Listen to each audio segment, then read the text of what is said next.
John Duggan, good morning to you. How you doing over at Cheltenham? Jaron, everybody, how are we doing? Yeah, good. How was your day? All in all, you had a pretty good day, I think.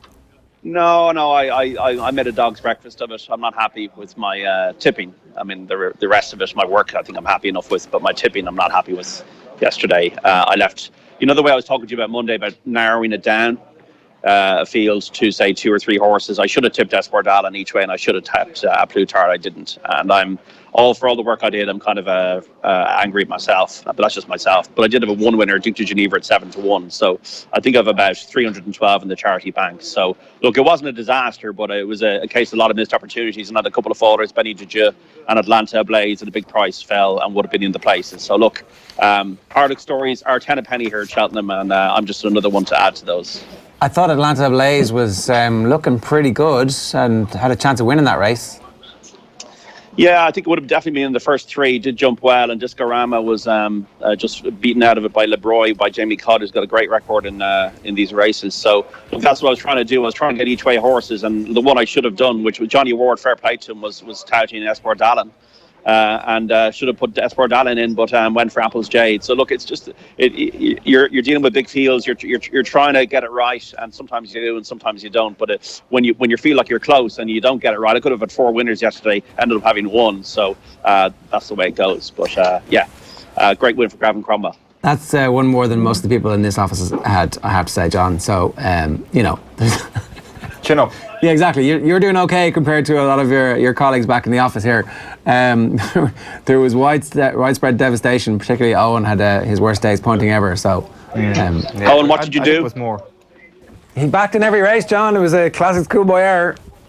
Okay, right. Well, Owen, you know what? The Glenfarclas whiskey sponsor the cross-country chase here today. They've actually been giving these out already in the press room. So, look, this is for Friday night for me now, because I don't drink at Cheltenham, but this is for Friday night. And hopefully, Owen, I'll be toasting a great week that you've recovered from your disaster on Tuesday, and you've had a few winners today, tomorrow, and Friday. And of course, we have to say the thing goes ahead today. I mean, that's the first thing we need to say. Cheltenham does go ahead. There was a threat that wouldn't even happen at all today because of high winds. But they did an inspection at 6:10, and it's going to go ahead, which is great. Okay, cool. So what are we looking at today? Obviously, you've gone through the card and you've gone race by race. Do you have a nap of the day today? Top of the game in the 210, Paul Nicholls, in the colours of the former Cheltenham Gold Cup winner, Seymour Business, and another former Gold Cup winner, Denman. Top of the game in the Sunlions Novices Chase, the 210 is about 7-2 mark, 3.5-1. That's my bet of the week. That's the one I put up on the Road to Gold show on Sunday night. I saw this horse run at Kempton on St. Stephen's Day. Should have won the race. The jockey went too soon. The horse was cruising, and he just went too soon. And he got done by a horse called La Bagawa, who went and won at Leopardstown. The form has been franked. Top of the game to me is a horse that could be a Cheltenham Gold Cup horse of the future. He's a giant of a horse, so I don't think the jumping the fences will be an issue. He's got a lot of speed. Like, I think he'll be cruising around more than most. Whether he'll find it up the hill is to be determined. But I think he's got more class than the opposition he's facing, including Delta Work, who I think he was better than over hurdles. And Santini, to me, sometimes hits a flat spot in his races. So Paul Nicholls is a master at improving horses, like the likes of Surname has improved in recent times. Top of the game to me is my solid bet of the day. That's my main bet of the day, and it's also my main bet of the week. Okay, right. Main bet of the week, right? Because Owen obviously has been collating the various tipsters, and the heaviest backed or tipped horse so far has been Delta Work, isn't that right? Yeah, about 23 tipsters this morning, John, from I want to say 30 have tipped Delta Work. This is like I don't know, that movie Pi with the mathematician, and or is it that kind of gif you see of the guy from The Hangover with all the kind of the maths and stuff? So I'm really impressed I'm really impressed though, and that you've got like 23, 24. You probably have this massive Excel spreadsheet, and there's we already have them in Off the Ball for analytics. You probably have an Owen Sheehan at Cheltenham analytics tipsters thing going on there. It's but Delta Work, I don't fancy him personally. I think he'll be beaten.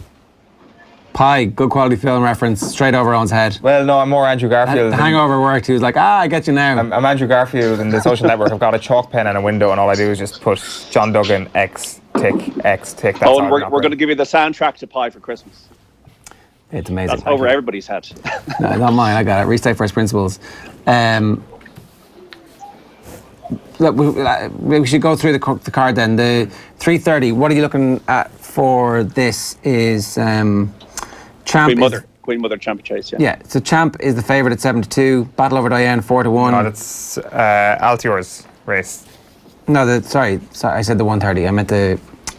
Let's start with the 3:30 then. Altior and the Queen Mother. I meant 13:30. Misread it there, lads. Sorry about that. Altior is 9-4 on. Min is 10-3. Score Royale is about 18-1. Castle Grace Paddy 25. And let's really just talk about Altior and Min here. Can Altior be beaten? By Altior, he can be beaten by Altior. We saw with Benny Juju yesterday. Benny Juju was going to win that race, tumbled at the last and fell. Bouverdière fell in the champion hurdle. That's not something I'd seen from that horse before. It can happen that a horse, Altior met a fence wrong early in the Tingle Creek Chase at Sandown earlier in the year. It can happen that a horse can fall or just not be at the races or be lifeless. Or Duvan turned up in this race a couple of years ago and injured himself in the race. It is possible that Altior could be beaten, but he'll be beaten by himself or something going wrong, or he could be brought down. He's not going to be beaten, I don't think, by any of the horses in the race if he runs to his true ability. So that's the way I kind of assess it. He's won 17 races in a row.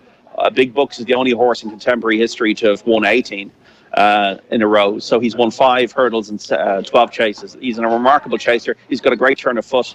He's pretty uncomplicated. He generally jumps very well. He handles all types of ground. To me, he's a penalty kick. It's a race to watch, not a race to bet in. But Min, the Mullins camp are, confident that he's working very well at the moment.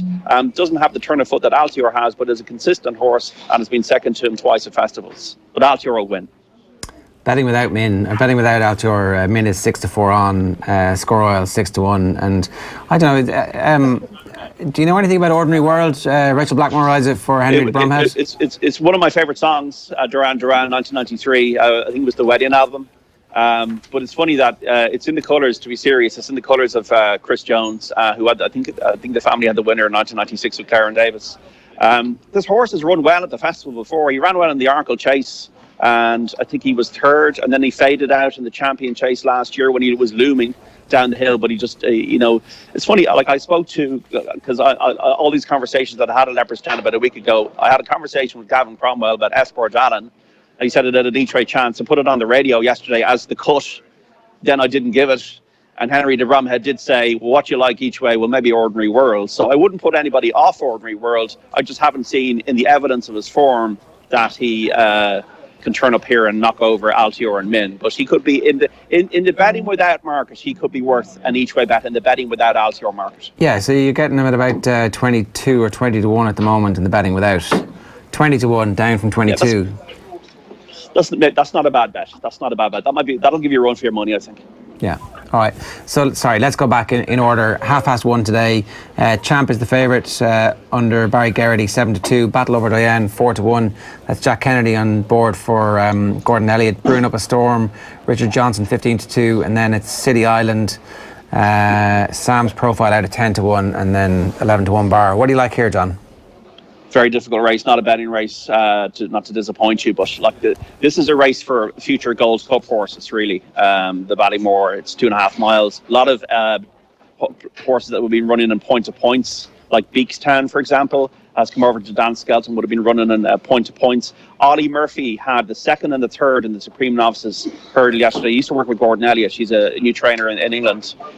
Based in England, and he's got that Brewing Up a Storm. So you'd have to think on the basis of the yards form, that horse does have an each-way chance. Mouse Morris only sent 2 horses over to Cheltenham. Venalmar years ago was second in the race in the same colours behind 5-4-3. So I think Sam's Profile probably would, if I was going to pick one, if you put a gun to my head, I'd probably pick Sam's Profile each way. And Brian Cooper gave it a positive mention at one of our Road to Gold nights as well in Dublin. So Sam's Profile, given the fact that the trainer is brilliant to get him one right for the day. He was second to Battle Over Diane the last time. And I think that... Oh, the Skype is gone. The wind has kicked into gear in Cheltenham. There's something so satisfying about John Duggan tipping a horse that's been well backed across the papers. It's kind of like that final seal of approval. Which one? Now, I know he said it's not a betting race, but the fact that he mentioned Sam's Profile there, and the fact, I'm not sure what the current odds are on it now, 10-1. 10-1 still. Lovely each way price on that for kind of a small start to the day. it's just kind of perfect for something that's kind of like a big enough race that kind of is a little bit uncertain as You're to. getting 4 places for that one as well. So, okay, so that's the first race of the day. We've talked a little bit about Delta Work and top of the game, and we've done that one. The 250 next to Coral Cup handicap hurdle whenever we do establish John's line. Yeah, John's back. Yeah, so John, the Coral Cup 250. Have you got a bet here? This is the Oradell race. Yeah, Cheltenham each way is about 12 to 1. It's funny, I've like about 1,000 people ringing me now. You know, this is when the Whisper Brigade start ringing me on my phone, and that's what happened there. So, yeah, the Coral Cup, Cheltenham was a horse that was fancy for the Gold Cup last year, and he doesn't jump fences well enough to be a Gold Cup contender. So I think that at 12 to 1, with the ground coming in his favour, I think he could be very well weighted in the handicap hurdle, and he's a previous festival winner over the course and distance. He won the Martin Pipe conditional hurdle a few years ago, so I think he's definitely got a big chance. Cheltenham in the colours of I don't know what the colours are, but in the hands of Paul Townend for Willie Mullins. So Cheltenham at 12 to 1, I think he's definitely got a good each way chance. But once again, I think some bookmakers go in 6 places. You want to be getting value here wherever you're going. So yeah, I think that Cheltenham is definitely one I'd like each way. Uradell, there's a lot of support behind Ruby Walsh in the saddle there. Gordon Elliott's got a few with this one, but Cheltenham's the one I'm going for. Would you be concerned about the lack of form that Gordon Elliott's horses showed yesterday? I mean, we've obviously seen Willie Mullins go through a similar bad first and second day before roaring back on day 3 and 4 of the festival, so maybe we shouldn't read too much into it. I think Tiger Roll will tell you a lot. Tiger Roll, I think, is around like nearly an even money favourite for the cross-country chase. He won so well on his last appearance at Navan in the Boyne Hurdle when he was completely unfancied, and that if he doesn't perform in this race, then you'd have to worry a little bit. But I thought Felix Deji ran well in the Supreme Novices Hurdle yesterday. So I think we saw this with Willie, I think it was last year, whenever he didn't perform, and then he did perform. So the jury's out until we see, I think, how Tiger Roll performs in the cross-country chase later on today. Yeah, so that's 10 past 4. Tiger Roll into about 5 to 4 at the moment. Do you like Tiger Roll in that race? I don't like the race. I think the race is very deceptive. They're going around the world for about 10 minutes over all these kind of crazy banks and all that. The 2 things I'd say: you have to have experience over these types of fences and the unique obstacles of the course. So you either have had to run here in November, or you've had to experience Punchestown in the banks. Horses that come here with that experience don't know how to cope with it. That's the first thing. The second thing about the race is the race turns into a sprint. They're all kind of tightly bunched until about the last half mile, and then it turns into a sprint. So you need a horse with speed. Tiger Roll won a 2-mile triumph hurdle here at Cheltenham a few years ago.